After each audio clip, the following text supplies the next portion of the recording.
আসসালামু আলাইকুম, আমি সুইটি বলছি। কেমন আছেন আমার প্রিয় ভিউয়ার্স? আজকে তো এত মজার একটা রেসিপি, আমার অনেক পছন্দ। আমার আজকের রেসিপির নাম হচ্ছে পটেটো ওয়াজেস। এখানে আমি 5টা মাঝারি সাইজের আলু নিয়েছি। আলুগুলোকে স্কিন আউট করে নিচ্ছি। আলুর স্কিন থাকলে আমার কাছে ওয়াজেস মজা লাগে না।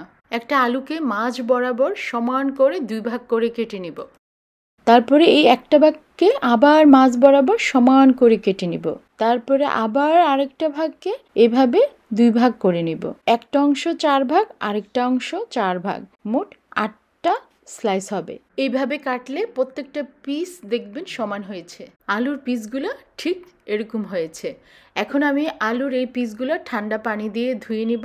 আলুর গায়ে লেগে থাকা সাদা স্টার্চগুলো যেন চলে যায়। ভালো করে ধুয়ে তারপরে ছেঁকে নিব। এই বরফযুক্ত ঠান্ডা পানিতে আলুগুলো ভিজিয়ে রাখবো 5 মিনিটের মতো।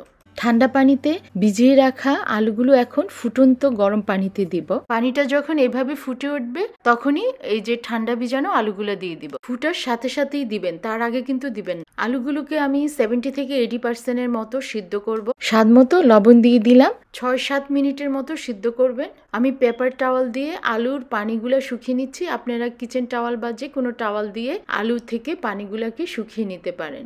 ময়দা হাফ কাপ, কর্নফ্লাওয়ার 2 টেবিল চামচ, লবণ হাফ চা চামচ, হার্ব 1 চা চামচ।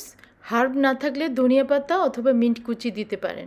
ঝালমরিচ 1 চা চামচ, রসুন পাউডার 1 চা চামচ অথবা বাটা রসুন। সব উপকরণ একসাথে মিশিয়ে নিব। এখন আমি রুম টেম্পারেচার পানি দিয়ে একটা বাটার তৈরি করে নিব। অল্প অল্প করে পানি দিব, বেশি পানি দিলে আবার বেশি পাতলা হয়ে যেতে পারে। ময়দার মিশ্রণটা বেশি পাতলাও হবে না, ঘন হবে না, ঠিক এরকম ভাবেই হবে। আলু শুকিয়েও গেছে, আবার ঠান্ডা হয়ে গেছে। ঠান্ডা আলুটাই প্রয়োজন। এখন আলুর পিসগুলো বাটারের মধ্যে দিয়ে দিব। এখন আলু ময়দার মিশ্রণ সব একসাথে মিশিয়ে নিব। মিক্সচারটা বেশি ঘন হয়ে গেছে, একটু পানি দিব, তারপরে ভালো করে মিশিয়ে নিব। চুলাটা মিডিয়াম আঁচে আছে। একটা ফ্রাই প্যানে রান্নার তেল দিয়েছি, কারণ ডুবোর তেলে ভাজতে হবে। তেলটা গরম হয়েছে। গরম হওয়ার পরে আলুগুলো দিয়ে দিব। আমার মতো করে একবার বানিয়ে দেখুন। আপনাদেরটা কেমন হয়েছে আমাকে কমেন্টস করে জানাবেন। আর ভিডিওটা ভালো লাগলে একটা লাইক দিয়ে দিবেন। এক পাশ হয়ে গেলে আরেক পাশ উল্টিয়ে দিব। একটার সাথে একটা লেগে গেলে একটু আলাদা করে দিবেন।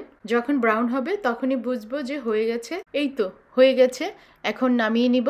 এত ক্রিস্পি আর এত মজা হয়েছে। আল্লাহ আমাদের সবাইকে ভালো রাখুক, সুস্থ রাখুক।